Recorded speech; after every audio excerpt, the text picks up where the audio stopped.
दयालपुर नामक एक छोटे से गांव में बृजमोहन अपने परिवार के साथ रहता था।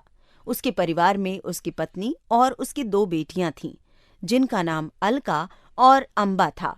और बृजमोहन को दिन रात अपनी बेटियों की शादी की चिंता सता रही थी। बृजमोहन गांव के मुखिया के घर पर काम करता था और उसकी गाय भैंसों को जंगल में चराने ले जाता था। एक दिन जब सुबह सवेरे बृजमोहन उठा तो उसका शरीर बुखार से तप रहा था। अरे, आपको तो बहुत तेज बुखार हुआ है और आप जाने की तैयारी कर रहे हैं। चुपचाप से आराम कीजिए। अरे, कैसी बात कर रही है? भला गरीब की किस्मत में आराम होता है क्या? बुखार तो उतर ही जाएगा, लेकिन अगर गाय और भैंसों को जंगल में न लेकर गया तो मुखिया का सारा गुस्सा मेरे ऊपर ही उतरेगा। ये क्या बात हुई भला? आदमी बीमार है तो आराम ही करेगा ना। मुखिया को क्या ये बात समझ में नहीं आती? और नहीं तो क्या, इतने तो वो पैसे भी नहीं देता। तुम क्या अपनी जान दे दोगे? अरे, ऐसे नाशुक्री बातें नहीं किया करते हैं। कुछ भी हो, लेकिन घर तो उन्हीं के दिए हुए पैसों से चल रहा है ना। और फिर उनकी गाय भैंसों का क्या कसूर है? वो बेचारी पूरा दिन भूखी खड़ी रहेंगी। जितनी चिंता आपको उन गाय भैंसों की है, अगर उतनी ही चिंता मुखिया आपकी कर ले तो क्या बात हो। अब आप कहीं नहीं जाएंगे बाबा, आप आराम करेंगे। आज मैं और अम्बा काम पर जाएंगी। हाँ, ये ठीक रहेगा। 1-2 दिन अगर ये काम पर चली जाएंगी तो कुछ नहीं बिगड़ने वाला। आप आराम करो। उस दिन बृजमोहन की जगह उनकी दोनों बेटियां गाय भैंस लेकर जंगल की तरफ जाती हैं। वो पहली बार इस तरह गाय भैंसों को लेकर जंगल जा रही थीं, इसलिए वो उन्हें संभाल नहीं पा रही थी। कभी इधर से तो कभी उधर से जानवर इधर उधर हो रहे थे और दोनों बहनें उन्हें संभालने में लगी हुई थीं। क्या जरूरत थी बाबा को ये काम पकड़ने की? बाप रे, कैसे करते हैं?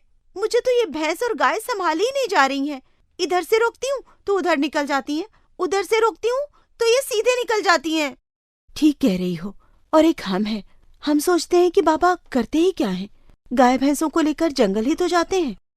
फिर बड़ी मुश्किल से दोनों बहनें किसी तरह जंगल में गाय भैंसों को लेकर पहुंच जाती हैं कि तभी उनकी नजर एक गाय पर पड़ती है जो जंगल में घायल अवस्था में बैठी हुई थी।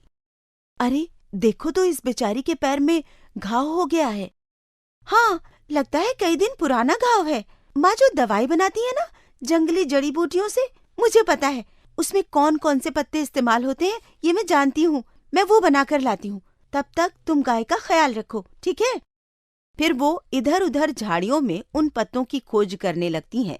थोड़ी देर में उसे पत्ते मिल जाते हैं और वो उन्हें एक पत्थर की सहायता से काटकर गाय के जख्म पर लगा देती हैं। लगता है कोई हमारी तरह इस गाय को भी झुंड में लेकर आया होगा और ये बेचारी गाय घायल हो गई होगी। तो तुम्हें क्या लगता है, क्या हमें इसे यहीं छोड़ देना चाहिए या शाम को अपने साथ लेकर जाना चाहिए? फिर दोनों बहनें फैसला करती हैं कि वो उस घायल गाय को अपने साथ घर लेकर जाएगी। शाम को एक बहन मुखिया के घर सारी गाय भैंसों को छोड़ने जाती है तो दूसरी बहन घायल गाय को लेकर घर आ जाती है। अरे, ये किसकी गाय उठाकर ले आई? कहीं ये मुखिया की गाय तो नहीं है? बाबा, मैं क्यों भला उसकी गाय लाने लगी? जाकर गिन लो, उनकी पूरी 6 गायें और 5 भैंसें उनके घर में खड़ी हैं। ये बेचारी तो हमें जंगल में मिली। देखो, इसके पैर में कितना बड़ा घाव हो रखा है। माँ, तुम इसके घाव को देखो न जरा। हाय हाय, देखो तो, बेचारी पता नहीं कितना दर्द सह रही होगी। थोड़ी देर बाद अलका भी वापस आ जाती है। उनकी माँ गाय को खाने के लिए हरा चारा देती है और गुड़ भी खिलाती है।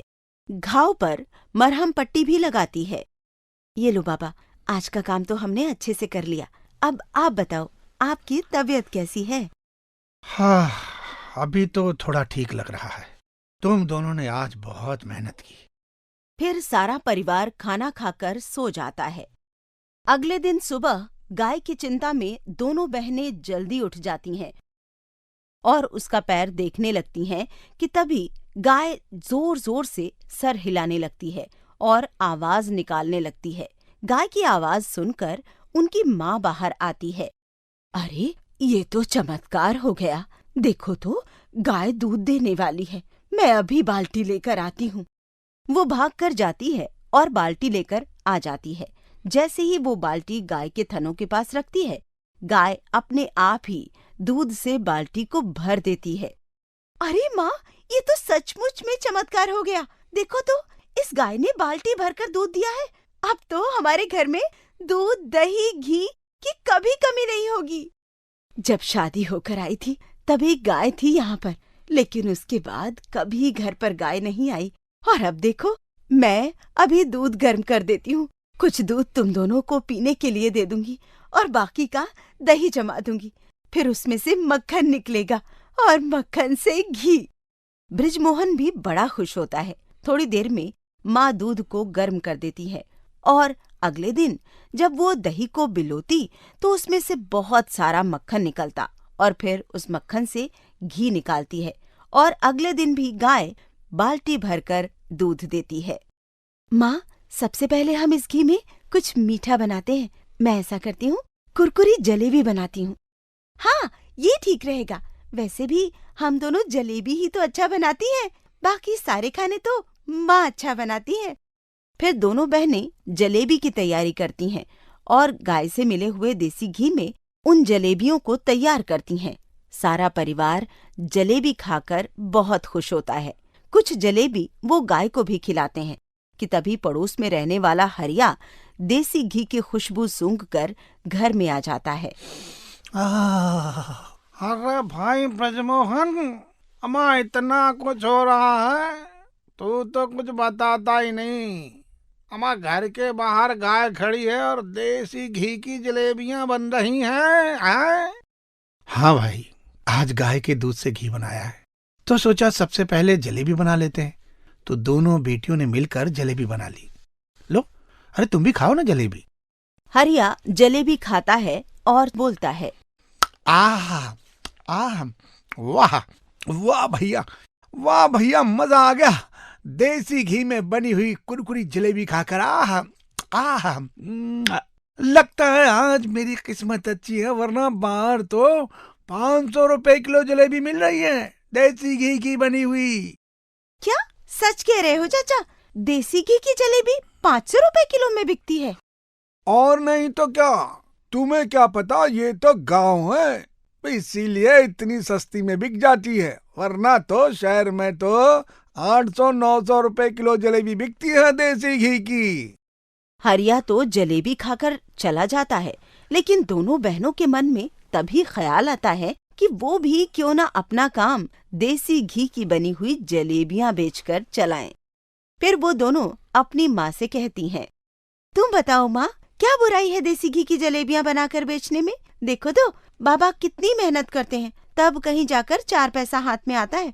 और अगर सोचो हम जलेबी 400 रुपए किलो बेच दें तो हमारी जलेबी कितनी जल्दी बिक जाएगी और हमें पैसे भी ज्यादा मिलेंगे। बोल तो तुम दोनों ठीक रही हो, लेकिन पता नहीं तुम्हारे बाबा मानेंगे या नहीं। कल भी बहुत गुस्सा हो रहे थे कि तुमने मुझे जाने नहीं दिया। देखो, जवान लड़कियों को बाहर जाना पड़ा। अरे माँ, तुम सब संभाल लोगी, हमें पता है। देखो ना, कितना अच्छा काम है। क्या बढ़िया बात बता कर गए हैं हरिया चाचा। और बृजमोहन के घर की स्थिति अचानक से ही बदल गई। अब रोज उसके घर में 2 बाल्टी भरकर दूध होता है, सुबह और शाम का, जिसमें वो लोग दूध पीते और बाकी से वो घी निकालते। दिन रात बोलते बोलते बृजमोहन को भी लगने लगा कि दोनों बेटियां अगर चाहती हैं तो क्यों ना घर के बाहर ही उनका काम शुरू करवा दें। सच कह रहे हो बाबा, फिर तो अब देखो हम क्या कमाल करती हैं। घर के आगे लंबी लंबी लाइनें ना लगवाई तो हमारा नाम बदल देना। अच्छा सुनो सुनो तुम दोनों, देखो गांव के लोग बेचारे बहुत गरीब भी हैं। ऐसा ना हो कि कोई तुम्हारी दुकान से मन छोटा करके जाए, इसलिए दाम ऐसे रखना कि हर कोई खरीद सके। बाबा, आप बिल्कुल भी चिंता मत करिए, हम सबके हिसाब से ही जलेबी तैयार करेंगी। और फिर दोनों बहनों ने घर के बाहर एक बड़ी सी कढ़ाई रखी और उतारने लगी गरम गरम देसी घी की जलेबियां। और उन्होंने अपनी देसी घी की जलेबियों का रेट रखा 350 रुपए किलो। आते जाते लोगों को देसी घी की बनी हुई गर्मा गर्म जलेबियों की खुशबू अपनी ओर खींचने लगी और कुछ लोग थोड़ी जलेबी तो कुछ ज्यादा जलेबी ले रहे थे। कुरकुरी जलेबी, वो भी देसी घी से बनी हुई, और वो भी इतने कम दामों में। जल्दी ही उन दोनों बहनों का काम चल पड़ा। काम अच्छा चला तो गाय की खातिरदारी भी ज्यादा होने लगी। सुनो जी, अब गाय का पैर बिल्कुल ठीक हो चुका है। बड़ी ही भाग्यशाली गाय है। देखो तो कैसे बाल्टी भर भर के दूध देती है।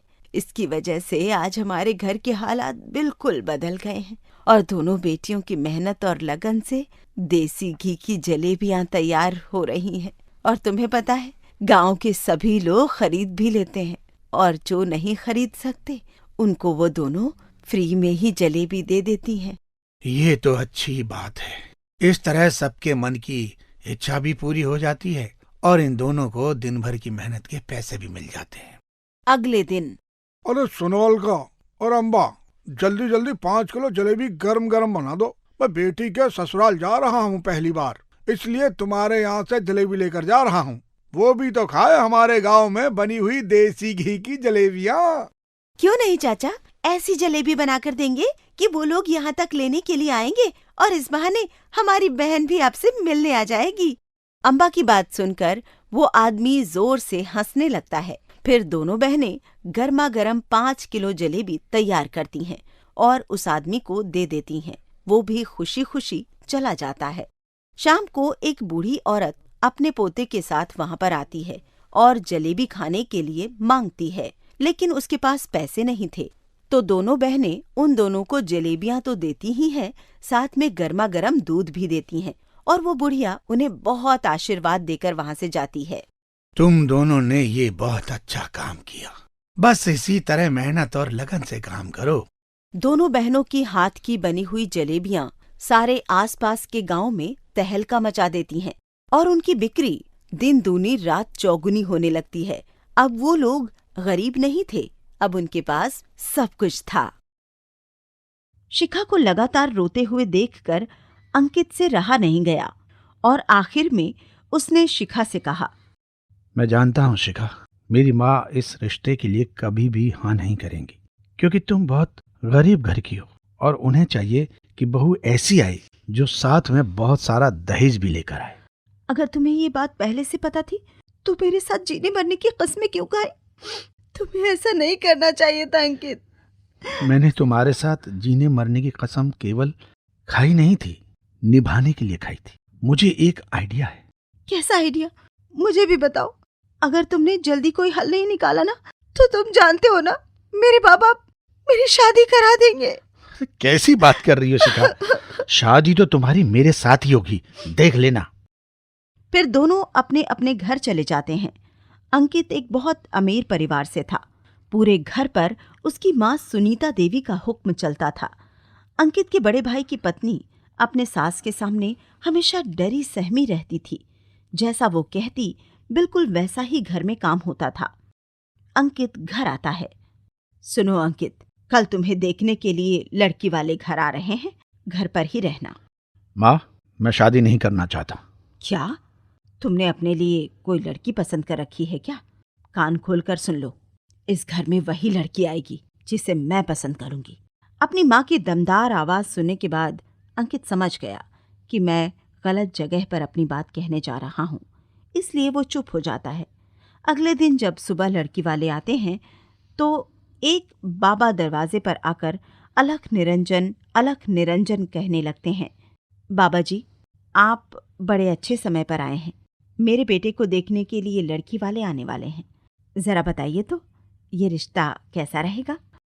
अलख निरंजन, अलख निरंजन। सुनो पुत्री, इस बाबा की आंखें बड़ी अंतर्यामी हैं। मैं देख रहा हूँ, यहाँ तो तुम्हारे बेटे की दाल नहीं गलने वाली। तुम्हारे घर एक लड़की आएगी जो गरीब घर से होगी।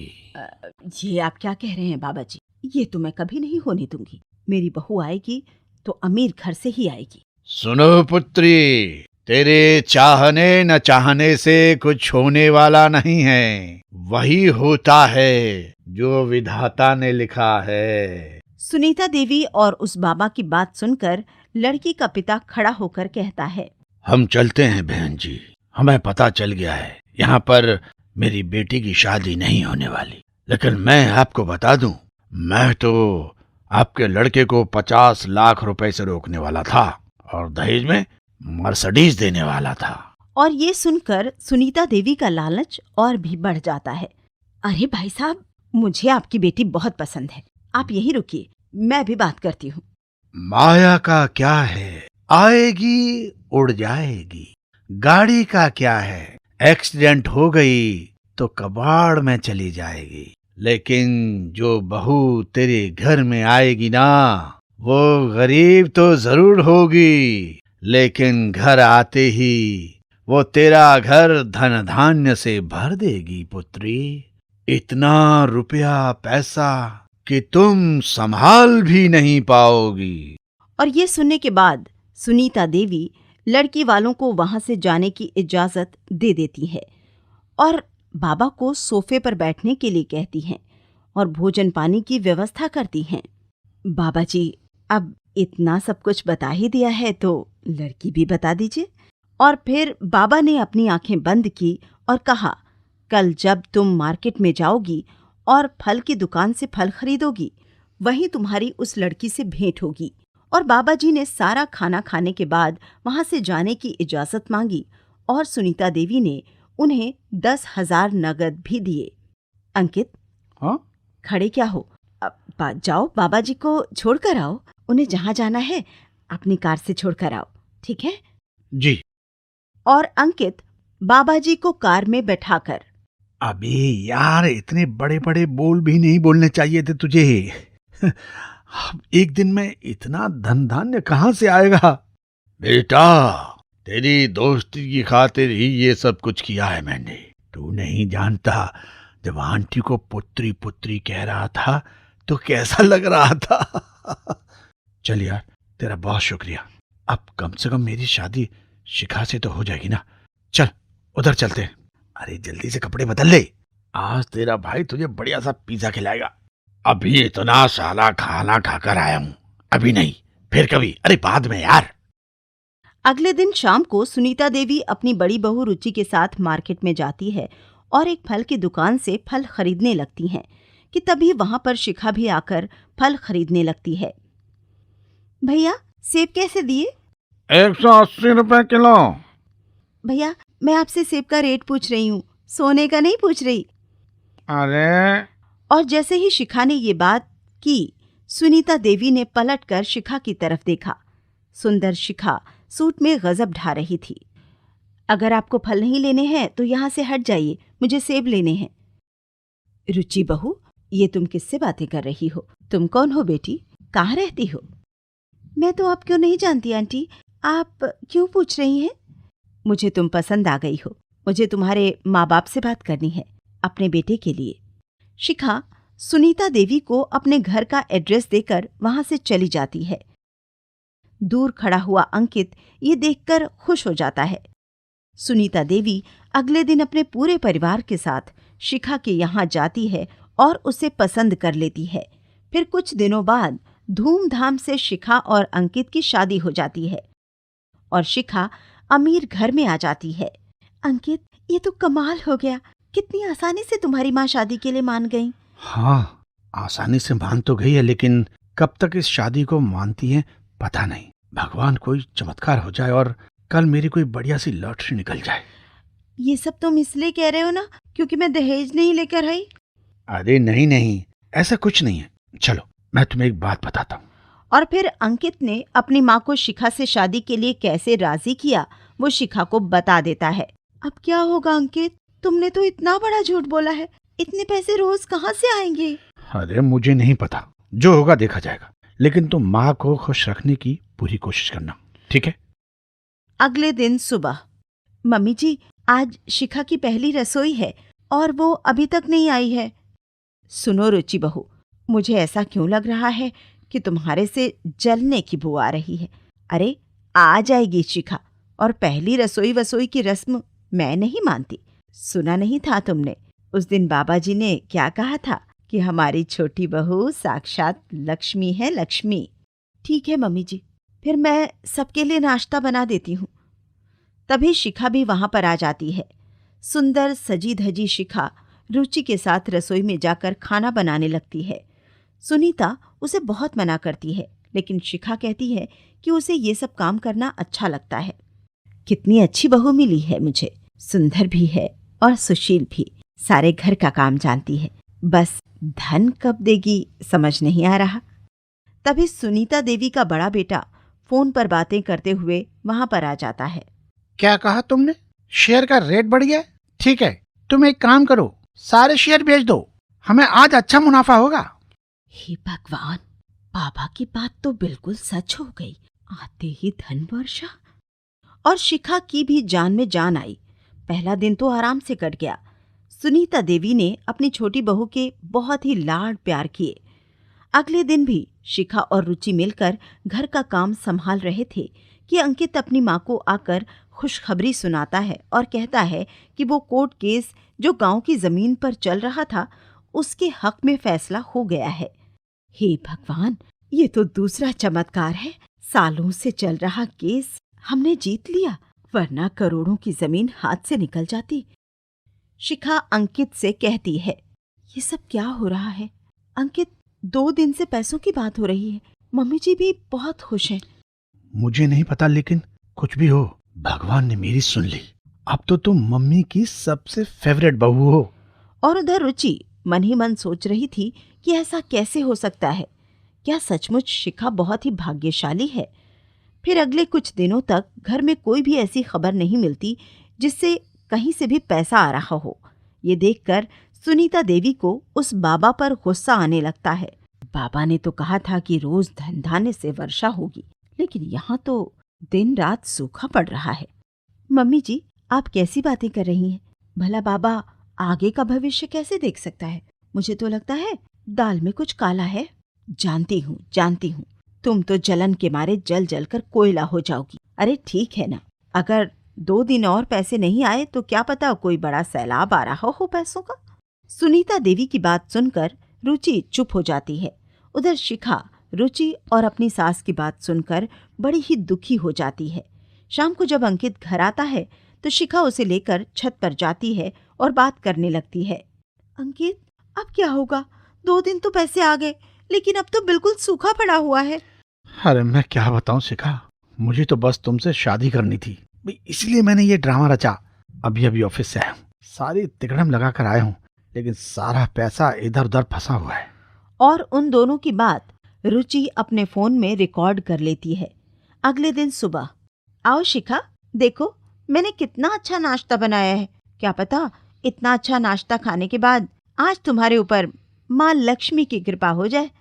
देख रही हूँ रुचि बहू, आजकल तुम शिखा से बड़ी ही जलने लगी हो। नहीं मम्मी जी, आप गलत कह रही हैं। मुझे तो शिखा पर तरस आ रहा है कि जब इसकी हकीकत आपको पता चलेगी तो आप इसके साथ क्या करेंगी? कैसी हकीकत? खुलकर बताओ रुचि बहू। और फिर रुचि सबके सामने फोन पर वीडियो रिकॉर्डिंग चला देती है, जिसमें शिखा और अंकित की बातें कैद थीं।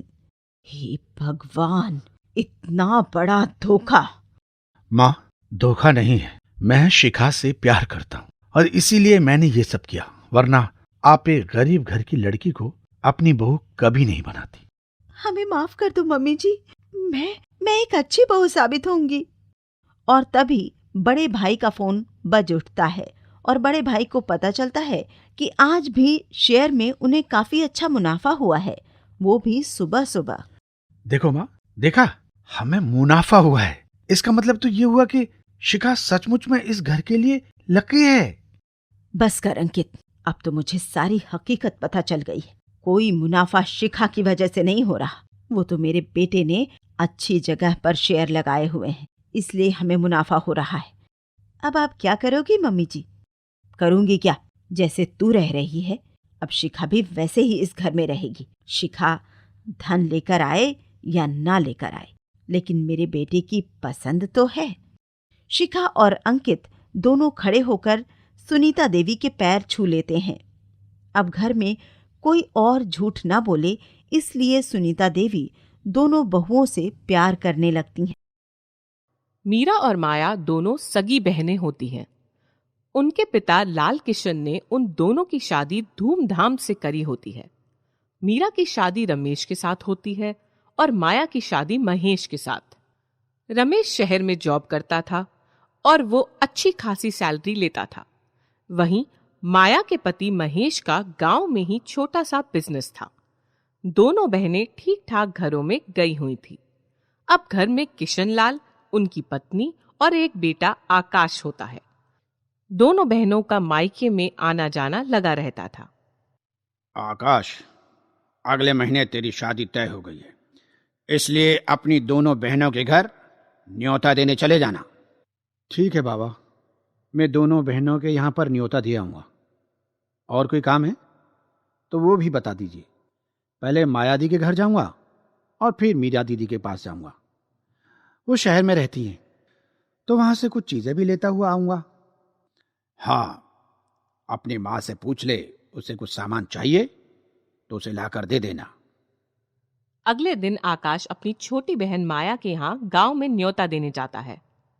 बहुत बहुत मुबारक हो आकाश, मुझे बहुत खुशी हो रही है। अब जल्दी घर में भाभी आ जाएंगी। हाँ, धन्यवाद बहन। सपरिवार आना और शादी से कई दिन पहले आकर रुकना भी है। अरे मेरे इकलौते भाई की शादी है, मैं टाइम से क्यों नहीं आऊंगी? तू देख लेना, आकर खूब धमाल मचाना है हम लोगों को। चल तू बैठ, मैं तेरे लिए खाना लेकर आती हूँ। खाना खाने के बाद में आकाश माया से बोलता है, यहाँ से मैं मीरा दीदी के यहाँ जाऊंगा। तुम्हें कोई सामान चाहिए तो बता दो। नहीं नहीं, मुझे कुछ नहीं चाहिए। आजकल गांव में सब कुछ मिल जाता है। तुम आराम से जाना और दीदी को मेरा नमस्ते कहना। तभी माया का 8 वर्षीय बेटा स्कूल से आ जाता है और अपने मामा को देखकर बहुत खुश हो जाता है। कितने दिनों बाद आप आए हो मामा जी, प्रणाम। अगले महीने तेरे मामा की शादी है, नानी के घर चलेंगे और खूब मस्ती करना। हाँ निशु, तुम जल्दी घर आना और तुम्हें किसी भी चीज की जरूरत हो तो मुझे बता देना, मैं तुम्हारे लिए लेता हुआ आ जाऊंगा। उसके बाद अगले दिन आकाश अपनी बड़ी बहन मीरा के यहाँ शहर चला जाता है। मीरा का स्वभाव पूरे परिवार में सबसे अलग था। जब से वो शहर आकर रहने लगी थी तो वो बिल्कुल ही बदल चुकी थी। शहरी रहन सहन, दिखावा, बनावट, वो इसी प्रकार की बातें भी किया करती थी। आकाश के घर पहुंचने पर, अरे आकाश, तुम? भाई, आने से पहले तुमने मुझे फोन भी नहीं किया। मुझे लगा तुम घर पर ही होगी, इसलिए मैंने तुम्हें फोन करना जरूरी नहीं समझा। अरे तुझे तो पता ही है शहर की जिंदगी कैसी होती है, कभी भी निकल जाते हैं। देखो ना, बेटे के स्कूल का टाइम हो रहा है। अगर तुम थोड़ा लेट आते तो तुम्हें बाहर वेट करना पड़ता। अरे हाँ, इस तरफ तो मेरा ध्यान ही नहीं गया। तुम कहो तो मैं कुन्नू को स्कूल से ले आऊं? नहीं नहीं, तुम रहने दो। तुम थोड़ी देर मेरा इंतजार करना, मैं कुन्नू को लेकर स्कूल से आती हूँ। बहुत बड़े स्कूल में पढ़ता है ना, तो ऐसे किसी के साथ जाने नहीं देंगे। और ऐसा बोलकर मीरा कुन्नू को लेने स्कूल चली जाती है और वो आकाश को पानी पिलाना भी भूल जाती है। आकाश सोफे पर बैठकर बहन के आने का इंतजार करता है। काफी देर बाद मीरा कुन्नू के साथ घर आती है। ओह, मुझे माफ करना आकाश, मैं तो तुम्हें पानी ही देना भूल गई। रुको रुको, मैं अभी तुम्हारे लिए कोल्ड ड्रिंक लेकर आती हूँ। हेलो मामा, कैसे हो? कुन्नू, कैसे हो? पढ़ाई कैसी चल रही है? बस मामा, पढ़ाई चल ही रही है। मम्मी ने बताया अगले महीने आपकी शादी है, फिर तो हम बहुत मजे करेंगे ना मामा। ये ले आकाश, कोल्ड ड्रिंक पी। शादी में टाइम से आ जाना दीदी, और जीजाजी को भी बोल देना। उनका तो मुझे पता नहीं है, बहुत काम रहता है ना ऑफिस में। हाँ, पर मैं समय से पहुंच जाऊंगी। हाँ दीदी, मैं आपको बताना भूल गया, मम्मी ने लिस्ट भेजी है, कुछ सामान मार्केट से लेना है। मेरे साथ चलना शाम को। हाँ, जरा दिखाना मुझे लिस्ट। वैसे शहर में बहुत महंगाई है। जो चीज गांव में 100 रुपए की मिलती है वो यहाँ 250 तक की मिलेगी। और शाम के टाइम आकाश और मीरा बाजार में शॉपिंग के लिए जाते हैं। मीरा आकाश को बड़े मॉल में लेकर जाती है। अरे दीदी, यहाँ तो सब कुछ बहुत महंगा है। अब महंगाई तो है ही, हम लोग तो यहीं से ही शॉपिंग करते हैं। ये इतनी अच्छी कंपनी में जॉब करते हैं कि हमारा कोई स्टैंडर्ड है। हम ऐसे ही फुटपाथ या बाजारों से शॉपिंग नहीं कर सकते। पर दीदी, मॉल में भी तो वही चीजें मिलती हैं ना जो नॉर्मली मार्केट में मिलती हैं। अरे तभी तो मैं कह रही थी कि ये सारा सामान तुम गांव से लेते तो तुम्हें ज्यादा सस्ता पड़ता। आकाश को ऐसा लगता है जैसे कि उसकी बड़ी बहन उसे गरीबी का ताना दे रही है। उसका मन फिर शॉपिंग में नहीं लगता और वो बोलता है कि चलो दीदी घर चलते हैं, मुझे सुबह जल्दी निकलना है। अगले दिन सुबह आकाश वापस अपने घर आ जाता है। और बेटा आ गया तो कैसा रहा? जो सामान मंगाया था वो ले आया? कुछ सामान ले लिया है माँ, पर वहाँ बहुत महंगा है। अगर मैं वहां से सारा सामान लेता तो पैसे कम पड़ जाते। चल कोई बात नहीं। वैसे भी परसों माया घर आ रही है। महेश ने उसे बोला है कि घर चली जाओ, वहां पर काम ज्यादा होगा, तुम्हारी माँ संभाल नहीं पाएगी। बहुत पुण्य किए होंगे मैंने जो मुझे ऐसा दामाद मिला है। और ये तो बहुत अच्छा हुआ, मैं भी यही सोच रहा था माँ। माँ, तुम अकेली सब कुछ कैसे संभालोगी?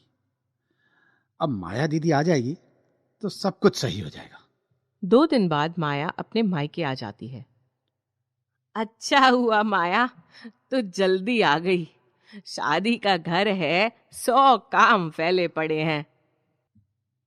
काम की चिंता मत कर, मैं आ गई हूं ना, मैं सब कुछ देख लूंगी। बस अभी मैं गर्मा गर्म चाय बनाकर लाती हूँ। पहले चाय पीते हैं और फिर मुझे बताना कि क्या क्या काम करना है। अरे अभी सांस तो ले ले, अभी तो आई है। और निशु को क्यों नहीं लाई? अरे माँ, तुम्हें पता तो है कि स्कूल की पढ़ाई खराब हो जाती है, इसलिए महेश ने बोला कि तुम चली जाओ, मैं निशु को अपने आप देख लूंगा और तुम बिल्कुल भी टेंशन मत लो। निशु अपने पापा के साथ आराम से रह लेता है और माँ वो शादी से 1 हफ्ता पहले आ जाएंगे। फिर माया गरम गरम चाय बनाकर लाती है और दोनों माँ बेटी चाय पीने के बाद काम के बारे में बातचीत करते हैं। तभी किशन लाल भी घर आ जाता है। अरे माया बेटी, अच्छा हुआ तू आ गई। अब तेरी माँ से इतना काम नहीं होता, इसकी मदद कर देना, ठीक है? बाबा अब बिल्कुल भी फिक्र मत करो। क्या मीरा दीदी भी आ रही हैं?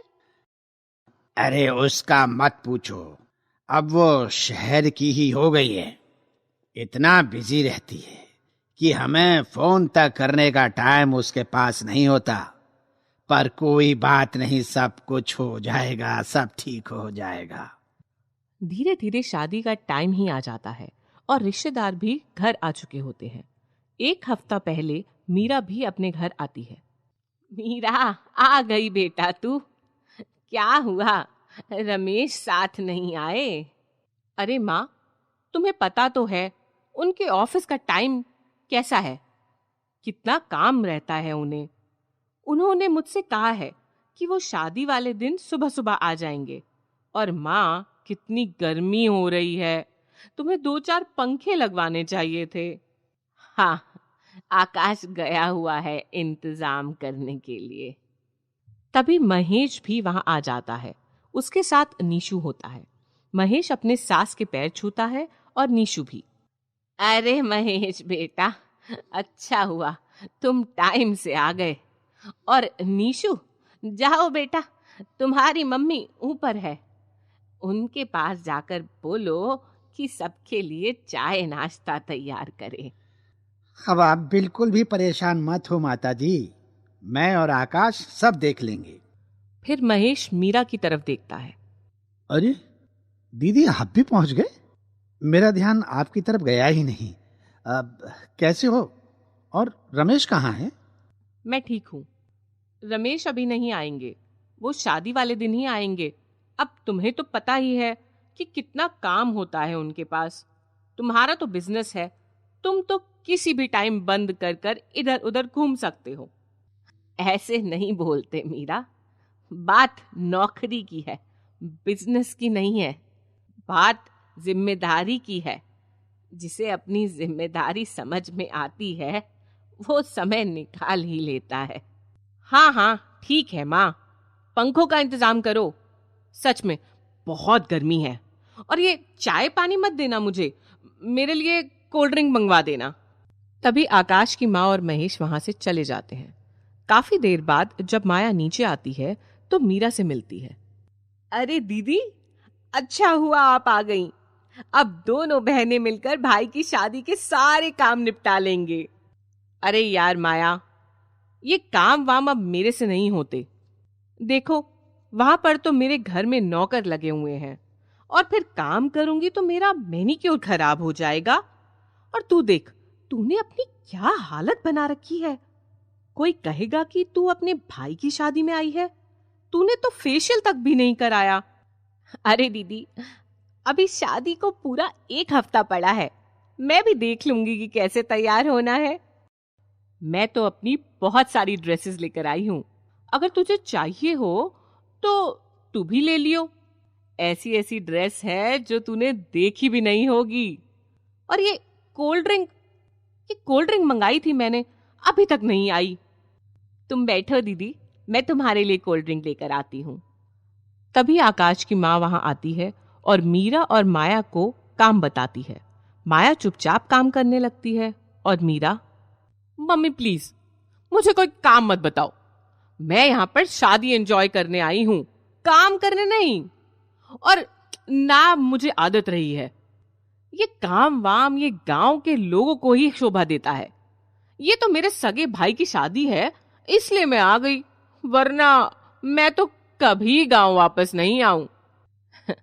ये तू कैसी बातें कर रही है मीरा, तेरा सारा बचपन इसी गांव में ही तो निकला है। 4-5 साल से शहर में क्या रहने लग गई, तुझे गांव और गांव वाले अच्छे नहीं लगते? बस करो अब माँ, मुझे अब तुमसे इस तरह की बातें सुनना पसंद नहीं। मीरा और उसकी माँ की यही बातें धीरे धीरे बहस का रूप ले लेती हैं। सभी आए हुए रिश्तेदार भी इस लड़ाई को देखकर बातें बनाने लगते हैं। तभी वहां किशन लाल आता है और मीरा को अपनी माँ से बहस करता हुआ देखकर मीरा को डांटता है। मीरा, ये तुम अपनी माँ से कैसी बातें कर रही हो? जिस माँ ने तुझे जन्म दिया, 4 लोगों के बीच में तुम अपने शहर में रहने का गुणगान कर रही हो। अरे तुम ये भी भूल गई कि सामने खड़ी हुई तुम्हारी माँ है और तुम कितनी बदतमीजी से बात कर रही हो। आकाश और माया बीच में आकर बीच बचाव करवाते हैं, लेकिन किशनलाल इतने गुस्से में होता है कि वो मीरा को बहुत डांटता है। जब से तुम आई हो सिर्फ और सिर्फ दिखावा कर रही हो, पर मुझे समझ नहीं आ रहा कि जिन लोगों के सामने तुम दिखावा कर रही हो, जिनके सामने तुम बड़ी हुई हो, ये संस्कार मेरे दिए हुए तो बिल्कुल भी नहीं हो सकते। माया को देखो, माया किसी भी काम को ना तो मना करती है और ना बड़ा चढ़ाकर बातें करती है। और रही बात तुम्हारे शहर और गांव की, तो शहर में तुमने जाकर सिर्फ तमीज खोई है। इतना सुनने के बाद में मीरा को अपनी गलती का एहसास होता है और वो सबके सामने अपनी माँ से माफी मांगती है और सबसे भी। बाबा, अब गुस्सा थूक दो, मैं सबसे माफी मांग चुकी हूँ और मुझे समझ में भी आ गया है कि शहर और गांव जैसा कुछ भी नहीं होता। किशनलाल उसे माफ कर देता है और प्यार से समझाता है और सब शादी की तैयारियों में लग जाते हैं। दूर कहीं पहाड़ों के बीच में एक छोटा सा गांव था, रामपुर। वो गांव पहाड़ों के बीच एक छोटी सी घाटी में बना था, जिस कारण उस गांव की सुंदरता देखते ही बनती थी। गांव के चारों तरफ हरे भरे जंगल, झरने और एक बड़ी सी नदी गांव के पास बहती थी। उस गांव में एक लड़की राधा अपने पिता रामू और माँ कमला के साथ रहती थी। राधा का परिवार बहुत ही गरीब था। मुश्किल से उनको 2 वक्त का खाना ही मिल पाता था और कभी कभी तो कई दिन उनको भूखा ही सोना पड़ता था। राधा के पिता रामू पास वाले जंगल से लकड़ियां काट कर लाते और उनको बेचकर जो पैसा मिलता उससे ही उनके घर का खर्चा चलता था। माँ कमला गांव के मंदिर में जाकर सफाई का काम करती थी, तो वहां से कभी कभी कुछ खाने का सामान मिल जाता था। राधा बहुत ही समझदार लड़की थी। वो कभी भी अपने माता पिता से किसी भी चीज की जिद नहीं करती थी। जिस दिन खाने को नहीं मिलता, राधा बेचारी चुपचाप बिना कुछ खाए सो जाती, पर कभी भी अपने माता पिता को परेशान नहीं करती थी। राधा भी रोज अपनी माँ के साथ मंदिर जाती, अपनी माँ का हाथ बटाने। मंदिर में नारियल का एक अजीबोगरीब पेड़ था। उस पेड़ की पत्तियां सुनहरे रंग की थीं। उस पेड़ पर एक सुनहरे पंख वाली चिड़िया रहती थी। सूरज की रोशनी जब उस चिड़िया पर पड़ती थी तो वो बिल्कुल सोने के जैसी चमकने लगती थी। नारियल के पेड़ पर 3 नारियल लगे थे, वो भी पेड़ और चिड़िया की तरह सुनहरे रंग के थे। उन तीनों नारियलों की अलग अलग खासियत थी। एक नारियल के पानी से किसी की भी कोई बीमारी ठीक हो सकती थी, तो दूसरे नारियल के पानी से कोई भी इच्छा पूरी की जा सकती थी, और तीसरे नारियल में जहर था जिसे पीकर किसी की भी जान जा सकती थी। नारियल के पेड़ पर लगे इन जादुई नारियलों के बारे में कोई नहीं जानता था। गांव में रहने वाले किसी भी व्यक्ति को इन नारियलों के बारे में कुछ भी जानकारी नहीं थी। उस पेड़ के आसपास बच्चे खेलते रहते थे। राधा को जब भी समय मिलता वो भी उस पेड़ के पास खेलने लग जाती। राधा को उस नारियल के पेड़ से बहुत ही लगाव था। राधा जब भी अपनी माँ के साथ मंदिर आती थी तो वो उस नारियल के पेड़ पर पानी डालती थी और पेड़ पर रहने वाली सुनहरे पंख वाली चिड़िया के लिए दाने डालती थी। वो सुनहरे पंख वाली चिड़िया भी राधा का हमेशा इंतजार करती थी। बच्चे मंदिर में आते और उस सुनहरे नारियल के पेड़ के पास खेलकर चले जाते, पर राधा उस सुनहरे पंख वाली चिड़िया से बातें करती थी। वो सुनहरे पंख वाली चिड़िया चुपचाप राधा की बातें सुनती थी। सुनहरे पंख वाली चिड़िया को भी राधा की बातें सुनना अच्छा लगता था। धीरे धीरे उन दोनों में अच्छी दोस्ती हो गई थी। एक बार राधा उस सुनहरे पंख वाली चिड़िया से पूछती है, ये नारियल पेड़ सब पेड़ों से अलग दिखता है, पर क्यों? ये एक जादुई पेड़ है, इसलिए ये सब पेड़ों से अलग है। क्या ये एक जादुई पेड़ है? पर तुम इतनी सुनहरी कैसे हो?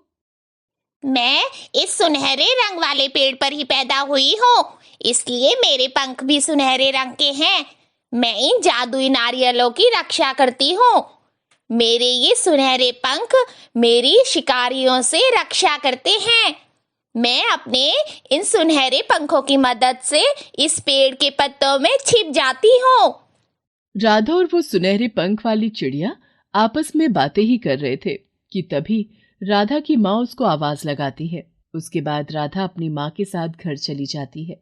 अगले दिन राधा फिर उस सुनहरे पंख वाली चिड़िया से बातें करती है और पूछती है, अच्छा सुनहरे पंख वाली चिड़िया, ये बताओ इस पेड़ पर 3 ही नारियल क्यों लगे हैं और कोई भी इनको क्यों नहीं तोड़ सकता है? राधा, ये नारियल जादुई हैं और इन तीनों की अलग अलग खासियत है। मैं ये सब तुम्हें समय आने पर बताऊंगी। जादुई नारियल की बात सुनकर राधा बहुत ही खुश हो जाती है। सुनहरे पंख वाली चिड़िया से बात करके राधा अपने घर चली जाती है। उसके बाद राधा कुछ दिन मंदिर नहीं आती है। वो सुनहरे पंख वाली चिड़िया रोज राधा का इंतजार करती थी, पर राधा नहीं आती थी। फिर एक दिन वो सुनहरे पंख वाली चिड़िया राधा को ढूंढते ढूंढते राधा के घर पहुंच जाती है। जब वो सुनहरे पंख वाली चिड़िया राधा के घर जाती है तो वो खिड़की से देखती है कि राधा की माँ बिस्तर पर सो रही है और राधा अपनी माँ के पास उदास होकर बैठी है। सुनहरे पंख वाली चिड़िया राधा के पास जाती है और राधा से उसकी उदासी का कारण पूछती है। क्या हुआ राधा, तुम इतनी उदास क्यों बैठी हुई हो? और तुम इतने दिनों से मंदिर भी नहीं आई हो, कोई परेशानी है क्या? पिछले कुछ दिनों से माँ की तबीयत बहुत खराब है।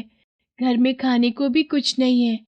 कोई भी हमारी मदद करने नहीं आ रहा है। पिताजी बहुत परेशान है, समझ में नहीं आ रहा है कि क्या करें। ओहो, तो ये बात है। सुनो राधा, मेरे पास तुम्हारी माँ की बीमारी का इलाज है, जिससे वो बिल्कुल पहले जैसी हो जाएगी। क्या तुम सच कह रही हो? मेरी माँ ठीक हो जाएगी? हाँ राधा, तुम्हें याद है ना, मैंने तुमको जादुई नारियल के बारे में बताया था। हाँ, मुझे याद है। मैंने तुम्हें कहा था ना कि समय आने पर मैं तुम्हें उन नारियलों की खासियत बताऊंगी, पर पहले तुम मुझसे ये वादा करो कि तुम किसी से कुछ नहीं कहोगी। हाँ, मैं वादा करती हूँ, मैं ये बात किसी को नहीं बताऊंगी।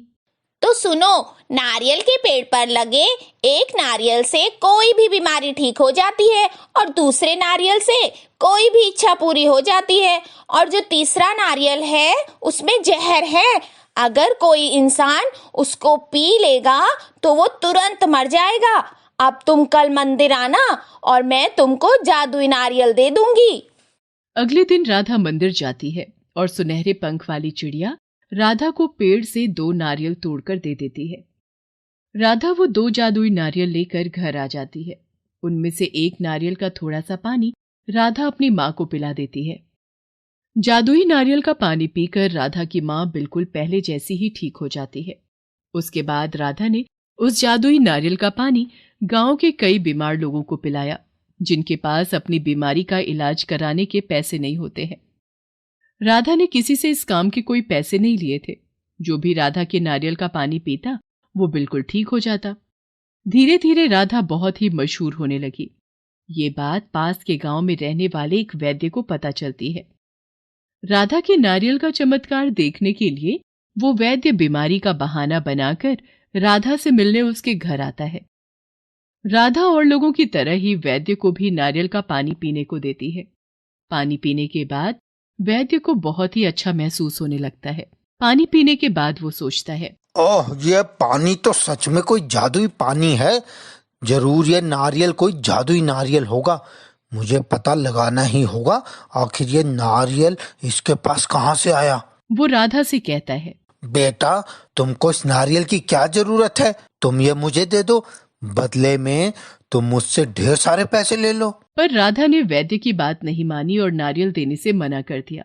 ये सुनकर उस वैद्य को बहुत ही गुस्सा आता है। उसने अपने कुछ आदमियों को राधा के घर नारियल लाने के लिए भेजा, पर वो लोग नारियल लाने में कामयाब नहीं हुए। उसके बाद उसके आदमियों ने राधा की माँ को पकड़कर अपने पास कैद कर लिया। जब ये बात राधा को पता चली तो वो बहुत ही घबरा गई और रोते रोते वो सुनहरे पंख वाली चिड़िया के पास जाती है और सारी बात बता देती है और कहती है, मुझे मेरी माँ के पास जाना है, क्या तुम मुझे मेरी माँ के पास पहुंचा सकती हो? ये सुनकर वो सुनहरे पंख वाली चिड़िया राधा को एक उड़ने वाला कालीन देती है, जिस पर बैठकर राधा अपनी माँ के पास पहुंच जाती है और वो अपनी माँ को उस वैद्य की कैद से छुड़ा लेती है और वो दोनों उस उड़ने वाली कालीन पर बैठकर घर वापस आ जाती है। जब ये बात उस वैद्य को पता चलती है तो वो गुस्से से तिलमिला जाता है और सोचता है, इस लड़की के पास हो ना हो कोई जादुई शक्ति तो जरूर है, मुझे पता लगाना ही होगा। उसके बाद वैद्य ने राधा पर नजर रखना शुरू कर दिया। राधा जहां जहां भी जाती वो वैद्य उसका पीछा करता था। एक दिन राधा का पीछा करते करते वो मंदिर में पहुंच जाता है और वो वहां राधा को सुनहरे पंख वाली चिड़िया से बात करते हुए देखता है। वैद्य छुपकर सुनहरे पंख वाली चिड़िया और राधा की सारी बातें सुन लेता है। उनकी बातें सुनने के बाद वैद्य को नारियल के पेड़ का सारा राज पता चल जाता है। अगले दिन वैद्य उस नारियल के पेड़ के पास सीढ़ी लेकर आता है और कहता है, अब मुझे अमीर होने से कोई नहीं रोक सकता। इस पेड़ से नारियल तोड़कर अब मैं लोगों से मुंह मांगी कीमत लूंगा उनको ठीक करने की। वो सीढ़ी को नारियल के पेड़ पर लगा देता है, पर जैसे ही वो उस पेड़ पर अपनी सीढ़ी लगाता है वो सीढ़ी जलने लगती है। ये देखकर वैद्य डर जाता है। उसके बाद वो उस सुनहरे पंख वाली चिड़िया से कहता है, हे सुनहरे पंख वाली चिड़िया, मैं एक वैद्य हूँ। मैं इस पेड़ के नारियल से लोगों की सेवा करना चाहता हूँ। अगर आप मुझे जादुई नारियल दोगे तो मैं उन लोगों की सेवा कर पाऊंगा। कृपा करके मुझे वो नारियल दे दीजिए। सुनहरे पंख वाली चिड़िया वैद्य के मन के लालच को पहचान गई थी, फिर भी उसने 2 नारियल पेड़ से नीचे गिरा दिए। वैद्य नारियल पाकर बहुत ही खुश हो गया और वो उन दोनों जादुई नारियलों को लेकर घर आ गया और उसने आसपास के गांव में ये खबर फैला दी कि अब वो किसी भी बीमारी का इलाज कर सकता है। धीरे धीरे उसकी दुकान पर लोगों की भीड़ बढ़ने लगी। वो उन लोगों को थोड़ा थोड़ा नारियल का पानी पिलाता और उनसे ढेर सारे पैसे लेता। वैद्य सिर्फ अमीर लोगों का ही इलाज करता था। ये देखकर गरीब लोग परेशान रहने लगे थे। दिन ऐसे ही बीतते गए और एक दिन वैद्य के नारियल का पानी खत्म हो गया। उसके पास दूसरा नारियल था, तो उसने सोचा कि इस नारियल का पानी भी वैसा ही होगा। तो उसने अब दूसरे नारियल के पानी से लोगों का इलाज करना शुरू कर दिया। लेकिन जैसे ही उसने उस दूसरे नारियल से लोगों को पानी पिलाया, लोग मरने लगे। ये देखकर सब गांव वालों को बहुत ही ज्यादा गुस्सा आने लगा और उन सब ने मिलकर वैद्य की खूब पिटाई की और पुलिस के हवाले कर दिया। इसके बाद सब गांव वाले मिलकर राधा के पास आते हैं और उसको सारी बात बताते हैं। उसके बाद राधा सुनहरे पंख वाली चिड़िया के पास जाती है और उससे सब लोगों को ठीक करने को कहती है। सुनहरे पंख वाली चिड़िया राधा की बात मानकर सब लोगों को फिर से ठीक कर देती है। अब सब लोगों ने मिलकर राधा को धन्यवाद दिया। सुनहरे पंख वाली चिड़िया हमेशा सच्चे मन वाले लोगों की बात सुनती थी और राधा का मन एकदम मासूम, सच्चा और साफ था, इसलिए वो सिर्फ राधा की ही बात सुनती थी। अब राधा उन जादुई नारियलों की सहायता से लोगों की मदद करने लगी थी।